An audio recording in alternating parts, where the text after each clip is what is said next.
జగన్మోహన్ రెడ్డి గారిది ఏ విధంగా ఉంటుంది? తెలుగుదేశం వాళ్ళు, జనసేన వాళ్ళు, బీజేపీ వాళ్ళు అనుకుంటున్నట్టు ఆయన ఈజీగా తీసుకోవద్దు. డెఫినెట్గా ఆయన బలం మారబోతుంది. జాతక పరంగా యోగం ఉంది. ఓకే. స్వయంకృతంగా నాశనం చేసుకోకుండా ఎలా చేసుకోవాలనేది ఆయనకి మార్గనిర్దేశనం చేసే వాళ్ళ బట్టి ఉంటుంది. ఓకే.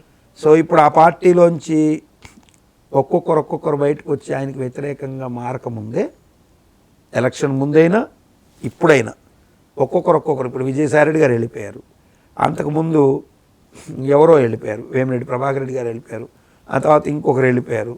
ఒక్కొక్క రకంగా వ్యతిరేకంగా తను ఎలా చేస్తే బయటపడతాడనేది అది నాకు తెలిసిన అంశం అని నేను అనుకుంటున్నా. దాని గురించి ఓపెన్గా చెప్పలేను. నిజంగా ఆయనకి చాలా సన్నిహితులైనటువంటి వాళ్ళ దగ్గరికి వెళ్ళాను. ఓకే. వాళ్ళ ఆఫీస్కి వెళ్ళి ఎవరో ఒక ఆయన పిలిపించాడు, ఆయన మిమ్మల్ని కలవాలనుకున్నాడంటే సరే వెళ్ళి కలిసి ఆయనకే చెప్పొచ్చాను. కానీ ఆయన మళ్ళీ తర్వాత మిమ్మల్ని జగన్ కల్పిస్తానన్నారు. ఆయనకి చెప్పాడో లేదో నాకు తెలియదు. నేనైతే వెంపర్లాడి వెనకబడే రకం కాదు. వాళ్ళు నిజంగా వస్తే ఎవరైనా రాని, నాకు ప్రతిపక్షం సంబంధం లేదు, అధికార పక్షంతో సంబంధం లేదు. ఎవరు వస్తే వాళ్ళకి మేలు చేస్తుంటాను. కర్ణాటక పోయి డీకే శివకుమార్ గారికి పూజలు, ఆయనకి జాతకలు ఇచ్చా, పూజలు చేయించాను.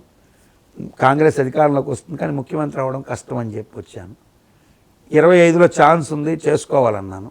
ఆయన ఎందుకో కొంచెం బిజీగా ఉన్నాడు, పెద్దగా దృష్టి పెట్టలేదు. సీఎం అవుతాడా కాడా అనేది ఆ చేసుకునే దాన్ని బట్టి ఉంటాయి. అట్లాగా కొంతమందిని డీకే శివకుమార్ గారిని డైరెక్ట్గా ఎవరో తీసుకెళ్ళి కల్పించారు. వెళ్ళాను, గెలిచిన తర్వాత కూడా వెళ్ళి బ్లెస్ చేసి చెప్పొచ్చాను.